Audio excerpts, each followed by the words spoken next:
ಜಯ ಶ್ರೀರಾಮ್. ನಾನು ಅಜಿತ್ ಬೊಪ್ಪನಹಳ್ಳಿ. ಈ ಸೋಷಿಯಲ್ ಮೀಡಿಯಾದಲ್ಲಿ ಬೆಂಗಳೂರು ಟ್ರಾಫಿಕ್ ಪೊಲೀಸ್ ಅಂತ ಒಂದು ಪೇಜ್ ಇದೆ. ಫೇಸ್ಬುಕ್ಕಲ್ಲಿದೆ, ಟ್ವಿಟ್ಟರಲ್ಲಿದೆ, ಎಲ್ಲ ಕಡೆ ಕೂಡ ನಾನು ಅದನ್ನ ಫಾಲೋ ಮಾಡ್ತಾ ಇರ್ತೀನಿ. ಯಾಕಪ್ಪ ಅಂತ ಕೇಳಿದ್ರೆ, ಈಗ ಬೆಂಗಳೂರಲ್ಲಿ ಎಲ್ಲೋ ಒಂದು ಕಡೆ ಮಳೆ ಬಂದು ಅಲ್ಲೆಲ್ಲೋ ನೀರು ತುಂಬಿದೆ, ಸಂಚಾರಕ್ಕೆ ಅಡಚಣೆ ಉಂಟಾಗಿದೆ, ಅಥವಾ ಇನ್ನೆಲ್ಲೋ ಕಡೆ ಗಾಡಿ ಹಾಳಾಗಿದೆ, ಅಲ್ಲಿ ಟ್ರಾಫಿಕ್ ಮೂವ್ಮೆಂಟ್ ಸ್ಲೋ ಇದೆ, ಇಂಥದ್ದೆಲ್ಲ ಕೂಡ ತುಂಬಾ ಕ್ವಿಕ್ ಆಗಿ ಅವರು ಪೋಸ್ಟ್ ಮಾಡ್ತಾ ಇರ್ತಾರೆ. ಅಂದ್ರೆ ಈ ಜನರಿಗೆ ಅಲ್ಲಿ ಮಾಹಿತಿ ಬೇಗ ಬಂದಲ್ಲಿ ಅವರು ಬೇರೆ ಯಾವುದಾದ್ರು ರೂಟ್ ನೋಡ್ಕೊಂಡು ಹೋಗ್ಬೋದಲ್ಲ. ಹೀಗಾಗಿ ತುಂಬಾ ಒಳ್ಳೆ ಕೆಲಸವನ್ನ ಬೆಂಗಳೂರು ಟ್ರಾಫಿಕ್ ಪೊಲೀಸರು ಮಾಡ್ತಾ ಇದ್ದಾರೆ. ಕಳೆದ 2 ದಿವಸಗಳಿಂದ ಅವರ ಪೋಸ್ಟ್ಗಳನ್ನ ಗಮನಿಸಿದಾಗ ನನಗೆ ಅತಿ ಹೆಚ್ಚು ಕಂಡಿದ್ದು ಯಾವ್ದಪ್ಪ ಅಂತ ಕೇಳಿದ್ರೆ, ಇಂಥ ಏರಿಯಾದಲ್ಲಿ ಬಸ್ ಹಾಳಾಗಿದೆ, ಅಲ್ಲಿ ಹಾಳಾಗಿ ನಿಂತಿದೆ, ಟ್ರಾಫಿಕ್ ಸ್ಲೋ ಇರುತ್ತೆ. ಇಂಥ ಏರಿಯಾದಲ್ಲಿ ಇನ್ನೊಂದು ಬಸ್ ಹಾಳಾಗಿದೆ, ಅಲ್ಲಿ ಟ್ರಾಫಿಕ್ ಸ್ಲೋ ಇರುತ್ತೆ. ಇಂಥ ಏರಿಯಾದಲ್ಲಿ ಮತ್ತೊಂದು ಬಸ್ ಹಾಳಾಗಿದೆ, ಮತ್ತೊಂದು ಕಡೆ ಮಗದೊಂದು ಬಸ್ ಹಾಳಾಗಿದೆ. ಇಂಥ ಪೋಸ್ಟ್ಗಳನ್ನೇ ಜಾಸ್ತಿಯಾಗಿ ನೋಡ್ತಾ ಇದ್ದೀವಿ. ಕನಿಷ್ಠ 9 ರಿಂದ 11 ಆ ಥರದ ಪೋಸ್ಟ್ಗಳನ್ನು ಅವರು ಹಾಕಿದ್ದಾರೆ. ಅಲ್ಲ, ಬೇರೆ ಬೇರೆ ವಾಹನಗಳು ಕೂಡ ಹಾಳಾದರೂ ಹಾಕ್ತಾರೆ. ನನಗೆ ವಿಶೇಷವಾಗಿ ಕಣ್ಣಿಗೆ ಬಿದ್ದಿದ್ದು ಈ BMTC ಬಸ್ಗಳು, KSRTC ಬಸ್ಗಳು ಇವು ಹಾಳಾಗಿ ರಸ್ತೆಯಲ್ಲಿ ನಿಂತಿರೋದು. ನನಗೆ ಆಶ್ಚರ್ಯ ಆಗೋದು, ಈ ಸರ್ಕಾರ ಬಂದ ಮೇಲೆ ಈ ಗ್ಯಾರಂಟಿ ಯೋಜನೆ ಅಡಿಯಲ್ಲಿ ಶಕ್ತಿ ಯೋಜನೆ ಅಂತ ಕೊಡ್ತಲ್ಲ, ಆ ಯೋಜನೆಗೆ ಶುರುವಲ್ಲಿ ಅನೇಕ ಜನ ತಕರಾರು ತೆಗೆದಿದ್ರು. ಯಾಕಪ್ಪ ಅಂತ ಕೇಳಿದ್ರೆ, ಕರ್ನಾಟಕದ ಎಲ್ಲ ಮಹಿಳೆಯರಿಗೆ ಕರ್ನಾಟಕದ ಎಲ್ಲ ಕಡೆಯಲ್ಲಿ ಫ್ರೀ ಬಸ್, ಆಯ್ದ ಬಸ್ಸುಗಳಲ್ಲಿ ಉಚಿತ ಟಿಕೆಟ್ ಅನ್ನ ಕೊಡಲಾಗುವುದು, ಇದನ್ನ ಸದುಪಯೋಗ ಮಾಡ್ಕೊಳ್ಳಿ ಅಂತ ಅವ್ರು ಹೇಳಿದ್ರ. ಇದು ಹೊರೆಯಾಗುತ್ತೆ ಅಂತ ಅನೇಕ ಆರ್ಥಿಕ ತಜ್ಞರು ಕೂಡ ಎಚ್ಚರಿಕೆ ಕೊಟ್ಟಿದ್ರು. ಆದ್ರೆ 2 ವರ್ಷ ಆಗಿದೆ ಯೋಜನೆ, ಸಾವಿರಾರು ಕೋಟಿ ಅದಕ್ಕೆ ವೆಚ್ಚವನ್ನ ತಗಲಿದೆ. ಮಧ್ಯದಲ್ಲಿ ಈ ಸಾರಿಗೆ ಇಲಾಖೆಯವರು, ಈ ಮಂತ್ರಿಗಳು, ಸಚಿವರು ಇವರು ಒಂದು ಮಾತನ್ನ ಹೇಳಿದ್ರು. ಏನಪ್ಪಾ ಅಂತ ಕೇಳಿದ್ರೆ, ಶಕ್ತಿ ಯೋಜನೆ ಬಂದ ಮೇಲಿಂದ ಈ ಸಾರಿಗೆ ಇಲಾಖೆಗೆ ಆದಾಯ ದುಪ್ಪಟ್ಟಾಗಿದೆ, ಹೆಚ್ಚಾಗಿದೆ ಅಂತ. ಖಂಡಿತ ಅದಾಗೆ ಆಗುತ್ತೆ. ಅದು ಲೆಕ್ಕಾಚಾರ ಹಿಂಗೆ ಅಂತ ಕೇಳಿದ್ರೆ, ಈಗ ಫ್ರೀ ಟಿಕೆಟ್ ಅಂದ ಮಾತ್ರಕ್ಕೆ ಅದು ನಿಗಮಗಳು ಕೊಡುವಂಥದ್ದಲ್ಲ. ನಿಗಮಗಳು ನಿಮಗೆ ಫ್ರೀಯಾಗಿ ಕೊಟ್ಟಿದೀವ ಅಂತ ಒಂದು ಚೀಟಿಯನ್ನು ಹೊರದು ಕೊಡುತ್ತಲ್ಲ, ನಿಮ್ಮ ಆ ಪ್ರಯಾಣದ ದುಡ್ಡನ್ನ ಸರ್ಕಾರ ನಿಗಮಗಳಿಗೆ ಕೊಡಬೇಕಾಗುತ್ತೆ. ಅದು ಸಾವಿರಾರು ಕೋಟಿ ಇನ್ನೂ ಪೆಂಡಿಂಗ್ ಇದೆ. ಹಾಗೆ ಯಾವ ಆದಾಯ ಜಾಸ್ತಿ ಆಗಿದೆ, ಲಾಭ ಜಾಸ್ತಿ ಆಗಿದೆ ಅಂತ ಮಂತ್ರಿಗಳು ಹೇಳಿದ್ರಲ್ಲ, ಅವರೇ ಜಸ್ಟ್ 3 ತಿಂಗಳ ಹಿಂದೆ 4 ನಿಗಮಗಳು ಲಾಸ್ ಅಲ್ಲಿದೆ ಅಂತಾನೆ ಹೇಳಿದ್ದರು. ಅದು ನ್ಯೂಸ್ಗಳಲ್ಲೂ ಕೂಡ ಬಂದಿತ್ತು. ನನಗೆ ಅನ್ಸೋದು, ಈಗ ಬಸ್ ಹಾಳಾಗಿದೆ ಅಂದ್ರೆ ಅದಕ್ಕೆ ಕಾರಣ ಏನು?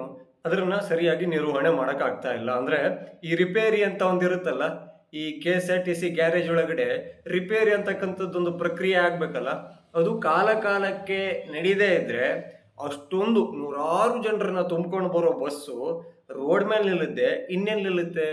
ಪುಣ್ಯ ಪ್ರಯಾಣಿಕರದ್ದು ರೋಡಲ್ಲೇ ನಿಂತಿದೆಯಲ್ಲ, ಬ್ರೇಕ್ ಫೇಲ್ ಆಯ್ತು, ಇನ್ನೊಂದಾಯ್ತು ಅಂತ ದೊಡ್ಡ ಅವಘಡಗಳು ಆಗ್ತಾ ಇಲ್ಲ ಅನ್ನೋದೇ ನಾವು ಮಾಡಿದ ಪೂರ್ವ ಜನ್ಮದ ಪುಣ್ಯ ಅನ್ಸುತ್ತೆ.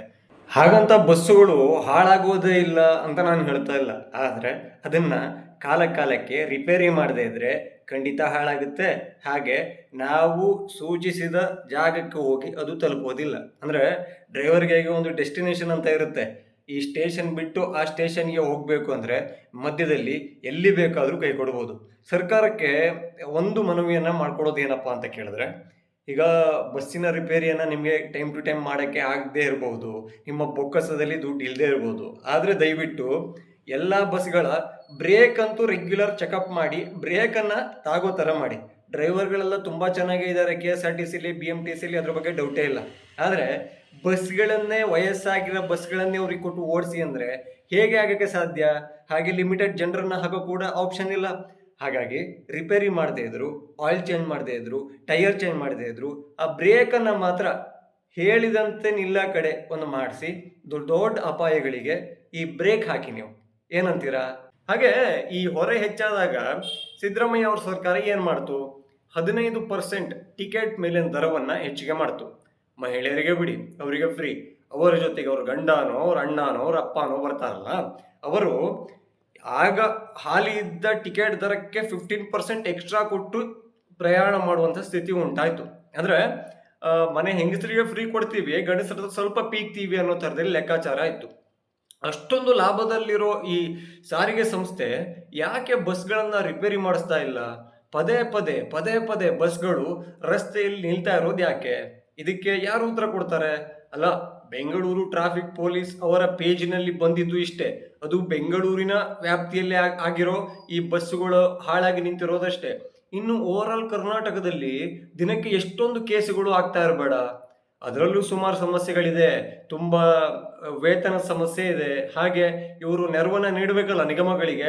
ನೆರವು ಅಲ್ಲ, ಅವರು ಫ್ರೀ ಟಿಕೆಟ್ ಕೊಟ್ಟಿದ್ದಕ್ಕೆ ಅದಕ್ಕೆ ಇವ್ರು ದುಡ್ಡು ಕೊಡ್ಬೇಕಲ್ಲ, ಅದು ಕೂಡ ಪೆಂಡಿಂಗ್ ಇದೆ. ಆದ್ರೆ ಬಾಯ್ ಬಿಟ್ರೆ ಮಾತ್ರ ಅವರು ಈಗ ಶಕ್ತಿ ಯೋಜನೆ ಬಂದ ಮೇಲೆ ನಮ್ಮ ಸಾರಿಗೆ ಇಲಾಖೆಯ ಚಹರೆನೇ ಬದಲಾಗ್ಬಿಟ್ಟಿದೆ, ತುಂಬಾ ಲಾಭದಲ್ಲಿದೆ ಅಂತ ಹೇಳ್ತಿದ್ದಾರೆ. ನೀವು ಒಮ್ಮೆ ಟೈಮ್ ಮಾಡಿಕೊಂಡು ನೀವು ಯಾವ ಸೋಷಿಯಲ್ ಮೀಡಿಯಾ ಯೂಸ್ ಮಾಡ್ತೀರಲ್ಲ, ಅದನ್ನ ಒಮ್ಮೆ ಕಣ್ಣಾಡಿಸಿ.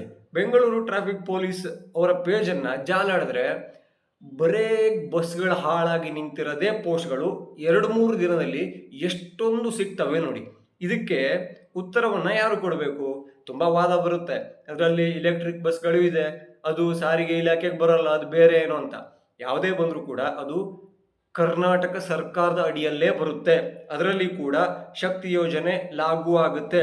ಹೀಗಾಗಿ ಆ ಯೋಜನೆಯನ್ನ ಘೋಷಣೆ ಮಾಡಿದವರು, ಆ ಯೋಜನೆಯಿಂದ ಲಾಭ ಮಾಡ್ತಿದ್ದೀವಿ ಅಂತ ಪೋಸ್ಟ್ ಹಾಕೊಂಡು ಪೋಸ್ಟ್ ಕೊಟ್ಟಿದವರು, 2 ವರ್ಷ ಸಮರ್ಥವಾಗಿ ನಿಭಾಯಿಸಿದ್ದೀವಿ ಅಂತೆಲ್ಲ ಹೇಳ್ಕೊಂಡವರು ಈಗ ಉತ್ತರ ಕೊಡಬೇಕಾಗುತ್ತೆ. ನಮ್ಮ ಜನಗಳು ಕೂಡ ಹಾಗೆ ಮಾಡ್ತಾರೆ. ಏನೋ ಒಂದು ಫ್ರೀಯಾಗಿ ಕೊಟ್ಟಿದ್ದಾರೆ ಅಂದರೆ ಅದನ್ನ ನಮಗೆ ಬೇಕಾದ ಹಾಗೆ ಬಳಸಿಕೊಳ್ಳೋಣ ಅನ್ನೋದು ತಲೆಯಲ್ಲಿ ಇರೋದಿಲ್ಲ. ಬೇಕಾಬಿಟ್ಟಿನೇ ಬಳಸಿಕೊಳ್ಳೋಣ ಅಂತಾನೆ ಇರುತ್ತೆ. ಯಾಕೆಂದ್ರೆ ಉಚಿತವಾಗಿ ಸಿಕ್ಕಿದ್ದನ್ನ ನಾವು ಖಚಿತವಾಗಿ ಡ್ಯಾಮೇಜ್ ಮಾಡ್ತೀವಿ ಅನ್ನೋ ಮೈಂಡ್ಸೆಟ್ ಅಲ್ಲೇ ಹೋದ್ರೆ ಇನ್ನೇನಾಗುತ್ತೆ? ಬಾಗಿಲು ಅಂತ ಒಂದು ಇರುತ್ತೆ ಹತ್ತಕ್ಕೆ ಇಳಿಯಕ್ಕೆ, ಆದ್ರೆ ಕಿಟಕಿಯಲ್ಲೇ ಹತ್ತೀವಿ, ಎಮರ್ಜೆನ್ಸಿ ಡೋರಲ್ಲೇ ಹತ್ತಿ ಇಳಿತೀವಿ, ಸೀಟಿಗೋಸ್ಕರ ಏನು ಬೇಕಾದ್ರೂ ಮಾಡ್ತೀವಿ, ಕಂಡಕ್ಟ್ರು ಓಡಾಡಕ್ಕೆ ಕೂಡ ಆಗಬಾರ್ದು, ಹಾಗೆ ಆ ದಾರಿಯಲ್ಲೇ ಕೂರ್ತೀವಿ ಅಂತ ಹೇಳ್ತಾ ಇದ್ದಾರೆ. ನನಗೆ ಆಶ್ಚರ್ಯ ಅನ್ಸೋದು, ಇವರೇ ಶಕ್ತಿ ಯೋಜನೆ ಘೋಷಣೆ ಮಾಡಿದ್ಮೇಲೆ ಎಷ್ಟೊಂದು ಸಾವಿರ ಮಹಿಳೆಯರಿಗೆ ಎಲ್ಲೆಲ್ಲಿ ಪ್ರವಾಸಕ್ಕೆ ಹೋಗಕ್ಕೆ ಒಳ್ಳೇದಾಯಿತು. ಅವರು ಈ ಧರ್ಮಸ್ಥಳ, ಕೊಲ್ಲೂರು, ಪುಣ್ಯಕ್ಷೇತ್ರಗಳಿಗೆಲ್ಲ ಸಿಕ್ಕಾಪಟ್ಟೆ ಓಡಾಡಿದ್ದಾರೆ. ನಾವು 2,000 ಬೇರೆ ಕೊಡ್ತಾ ಇದ್ದೀವಿ. ಅವರು ಫ್ರೀ ಟಿಕೆಟಲ್ಲಿ ಹೋಗ್ತಾರೆ, ಅಲ್ಲಿ ದರ್ಶನ ಮಾಡ್ಕೋತಾರೆ, ಅಲ್ಲಿ ಕಾಣಿಕೆಯನ್ನು, ಅಲ್ಲಿ ದೇವರ ಸೇವೆಯನ್ನು ಮಾಡ್ತಾರೆ. ಆ್ಯಂಡ್ ಆ ದುಡ್ಡು ಸರ್ಕಾರಕ್ಕೆ ವಾಪಸ್ ಬರುತ್ತೆ ಅಂತ ಈ ಸರ್ಕಾರದ ಕೆಲವು ಶಾಸಕರು, ಮಂತ್ರಿಗಳು ಮಾತಾಡಿದರು. ಹಾಗಿದ್ದಾಗೂ ಕೂಡ ಸರ್ಕಾರ ಕೂಡ ನಷ್ಟದಲ್ಲೇ ಇದೆ, ಸಾರಿಗೆ ಇಲಾಖೆ ನಷ್ಟದಲ್ಲಿದೆ. ದಿನೇ ದಿನೇ ಎಲ್ಲಾದ್ರೂ ಬೆಲೆ ಜಾಸ್ತಿ ಆಗ್ತಾ ಇದೆ. ಕರೆಂಟ್ ರೇಟ್ ಜಾಸ್ತಿ ಆಯಿತು, ಬಸ್ಸಿನ ರೇಟ್ ಜಾಸ್ತಿ ಆಯಿತು, ಹಾಲಿನ ರೇಟ್ ಜಾಸ್ತಿ ಆಯಿತು, ಹಾಗೆ ಆಲ್ಕೋಹಾಲಿನ ರೇಟು ಜಾಸ್ತಿ ಆಯಿತು. ಅದರ ಜೊತೆಗೆ ಕಂಡಲ್ಲೆಲ್ಲ ಬೆಲೆ ಏರಿಕೆ ಮಾಡ್ಕೊಂಡು ಕೂತಿದ್ದಾರೆ. ಆದರೂ ಕೂಡ ಸಮರ್ಪಕವಾಗಿ ಯಾವುದೇ ಯೋಜನೆಯನ್ನ ಇವರಿಗೆ ಪೂರೈಕೆ ಮಾಡೋಕೆ ಆಗ್ತಾ ಇಲ್ಲ. ಹಾಗಿದ್ರೆ ಆ ಒಟ್ಟಾದ ಹಣ ಎಲ್ಲ ಎಲ್ಲಿಗೆ ಹೋಗ್ತಾ ಇದೆ? ಬೆಂಗಳೂರಲ್ಲಿ ಟ್ರಾಫಿಕ್ ಸಮಸ್ಯೆ ಇವತ್ತು ನಿನ್ನೆದಲ್ಲ, ಅದು ಇನ್ನೊಂದು 30-40 ವರ್ಷ ಆದರೂ ಯಾವುದೇ ಸರ್ಕಾರಗಳು ಬಂದರೂ ಕೂಡ ಅದನ್ನ ಈ ನಿಭಾಯಿಸೋಕೆ ಆಗುತ್ತೆ ಅನ್ನೋ ನಂಬಿಕೆ ಸದ್ಯ ಬೆಂಗಳೂರಿನ ಟ್ರಾಫಿಕ್ ನೋಡಿರೋರಿಗೆ, ದಿವಸ ನೋಡ್ತಾ ಇರೋರಿಗೆ ಖಂಡಿತ ಇಲ್ಲ.